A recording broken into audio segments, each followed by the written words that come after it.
एक सवाल है जो हर गेमर और क्रिएटर के दिमाग में घूमता ही रहता है कि भाई अगर पैसे बराबर खर्च करने हैं तो असली परफॉर्मेंस, असली दम कहाँ मिलेगा?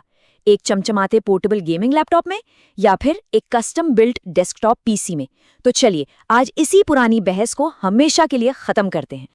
तो मंच बिल्कुल तैयार है। ये एक आमने सामने की टक्कर है दो टॉप लेवल मशीनों के बीच, ये देखने के लिए कि असली चैंपियन कौन है। चलिए इस मुकाबले की गहराई में उतरते हैं और देखते हैं कि कागज पर और असल दुनिया की परफॉर्मेंस में आखिर कितना फर्क है। हम अपने दोनों चैंपियन से मिलेंगे, उनके प्राइस टैग के पीछे की कहानी को समझेंगे, इंजीनियरिंग और फिजिक्स के बीच की लड़ाई को देखेंगे और फिर उन्हें गेमिंग और प्रोफेशनल वर्क में टेस्ट करेंगे। और आखिर में एक ऐसा फ्रेमवर्क तैयार करेंगे जिससे सही फैसला लेने में आसानी हो। तो मैदान में हमारे दो खिलाड़ी हैं। एक तरफ है MSI टाइटन लैपटॉप जो इंजीनियरिंग का एक जीता जागता नमूना है, सारी की सारी पावर एक पतले से पैकेज में। और दूसरी तरफ है हमारा कस्टम बिल्ट डेस्कटॉप जिसमें वही टॉप एंड कंपोनेंट्स हैं लेकिन बिना किसी बंधन के, पूरी आज़ादी के साथ। अब पहली नज़र में देखें तो स्पेसिफिकेशंस काफ़ी मिलते जुलते लगते हैं। दोनों में एक ही जैसा Core i9 प्रोसेसर है, 64 GB DDR5 रैम है। लेकिन असली खेल छिपा है GPU की पावर और VRAM में, और यहीं से बिलीव मी पूरी कहानी पलट जाती है। अब आते हैं सबसे ज़रूरी मुद्दे पर, यानी पैसा। अक्सर ऐसा लगता है कि सिर्फ पार्ट्स खरीदकर डेस्कटॉप बनाना सस्ता पड़ेगा, लेकिन जब एक पूरा रेडी टू यूज़ सेटअप बनाने की बात आती है ना, तो कहानी एकदम बदल जाती है। इस स्लाइड में जो वाकई दिलचस्प है वो ये है कि लैपटॉप की कीमत का एक बड़ा हिस्सा सिर्फ उसके पार्ट्स का नहीं होता, बल्कि उस जबरदस्त इंजीनियरिंग का होता है जो इतनी सारी पावर को एक छोटे से फॉर्म फैक्टर में फिट करती है। इसमें स्क्रीन, बैटरी, कूलिंग सब कुछ शामिल है। इसी को कहते हैं मिनिएचराइजेशन प्रीमियम। वहीं डेस्कटॉप के लिए सिर्फ CPU और GPU से काम नहीं चलता। एक top class 4K OLED monitor चाहिए, अच्छा कीबोर्ड, माउस और हाँ, भारत जैसे देश में पावर कट से बचने के लिए एक बढ़िया UPS तो ज़रूरी है। इन सब को मिलाकर ही एक पूरा बैटल स्टेशन तैयार होता है। तो आखिर में जब सारा हिसाब किताब पूरा होता है तो एक top and desktop setup flagship laptop से करीब 80,000 रुपये महंगा पड़ जाता है। अब सबसे बड़ा सवाल ये है, क्या ये एक्स्ट्रा पैसा उस एक्स्ट्रा परफॉर्मेंस को जस्टिफाई करता है? चलिए अब असली टेक्निकल डिफरेंस को समझते हैं। ये याद रखना बहुत ज़रूरी है कि सिर्फ नाम एक जैसा होने से परफॉर्मेंस एक जैसी नहीं हो जाती। एक लैपटॉप का RTX 5090 और एक डेस्कटॉप का RTX 5090, इन दोनों में ज़मीन आसमान का अंतर है। परफॉर्मेंस में जो इतना बड़ा फ़र्क आता है ना, उसकी सबसे बड़ी वजह है TGP, यानी टोटल ग्राफिक्स पावर। अब ये क्या बला है, इसे ऐसे समझिए। TGP एक पाइप जैसा है जिससे GPU को पावर का जूस मिलता है। डेस्कटॉप का पाइप तो एकदम चौड़ा है, फुल फ्लो, लेकिन लैपटॉप का पाइप जगह की कमी और गर्मी की वजह से काफ़ी पतला रखना पड़ता है। तो जाहिर है कम पावर मतलब सीधी सीधी कम परफॉर्मेंस। ये चार्ट एकदम साफ साफ दिखाता है कि दोनों ग्राफिक्स कार्ड को मिलने वाली बिजली में कितना बड़ा अंतर है। देखिए, जहां लैपटॉप का GPU सिर्फ 17 वॉट पे सिमट जाता है, वहीं डेस्कटॉप का GPU 500 वॉट से भी ज्यादा बिजली खींच सकता है। परफॉर्मेंस गैप की जड़ यही है। और ये सिर्फ कोई मजाक नहीं है, ये फिजिक्स का एक कड़वा सच है। एक पतले से लैपटॉप चैसिस में इतनी ज्यादा पावर देने का मतलब है भयंकर गर्मी, जिसे बाहर निकालना लगभग नामुमकिन है। और यहीं से थर्मल इंजीनियरिंग की असली चुनौती शुरू होती है।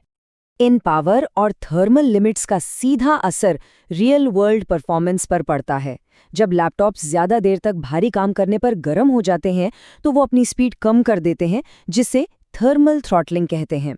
वहीं दूसरी तरफ डेस्कटॉप अपने बड़े केस, बेहतर एयर फ्लो और लिक्विड कूलिंग के दम पर अपनी टॉप स्पीड को लगातार मेंटेन कर सकता है। तो थ्योरी बहुत हो गई, अब इन मशीनों को असली रणभूमि में उतारने का वक्त आ गया है। चलिए देखते हैं कि गेमिंग, रेंडरिंग और रोजमर्रा के कामों में ये दोनों एक दूसरे के सामने कहाँ टिकते हैं।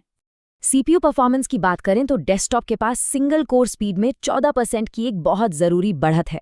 अब ये जरूरी क्यों है?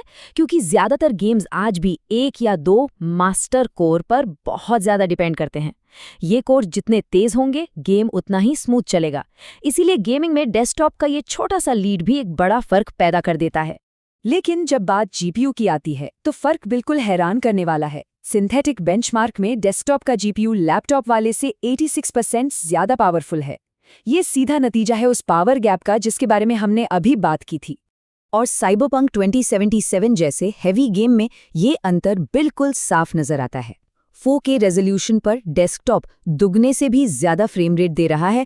इसका मतलब सिर्फ ज्यादा नंबर नहीं है, बल्कि एक butter smooth game play experience है, जहां फ्रेम ड्रॉप्स भी बहुत कम होते हैं।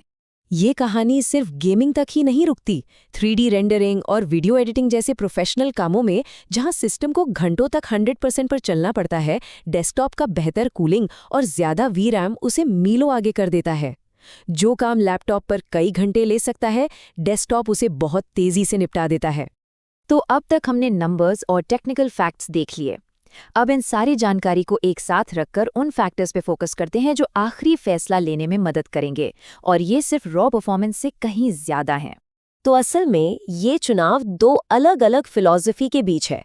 एक तरफ लैपटॉप है जो एक इंटीग्रेटेड कहीं भी ले जाओ वाला सोल्यूशन है, और दूसरी तरफ है डेस्कटॉप जो एक मॉड्यूलर, बेहिसाब पावर और फ्यूचर पॉसिबिलिटी वाला पावर हाउस है।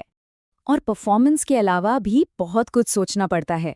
डेस्कटॉप की सबसे बड़ी ताकत है उसकी अपग्रेडेबिलिटी। आप सालों तक धीरे धीरे पार्ट्स बदल सकते हैं, जबकि ज़्यादातर लैपटॉप्स में सीपीयू और जीपीयू सोल्डर किए होते हैं, मतलब उन्हें बदलना नामुमकिन है। इसके अलावा बिजली का बिल कितना आएगा, और सबसे ज़रूरी, आपकी अपनी लाइफस्टाइल कैसी है, ये भी बहुत मायने रखता है। चलिए इस पूरे एनालिसिस को समेटते हैं और एक ऐसा क्लियर रास्ता बनाते हैं जिससे ये तय करने में मदद मिले कि आपके लिए सही मशीन कौन सी है। याद रखिए, यहाँ कोई एक बेस्ट जवाब नहीं है, सिर्फ आपके लिए बेस्ट जवाब है। तो आखिर में फैसला काफ़ी सीधा सा है। देखिए, अगर पहली प्रायोरिटी है बिना किसी समझौते के, मतलब एब्सोल्यूट रॉ परफॉर्मेंस, और ये भी कि मशीन सालों साल अपग्रेड होती रहे और भारी से भारी काम करना है, तो फिर सोचना ही नहीं, डेस्कटॉप ही जवाब है।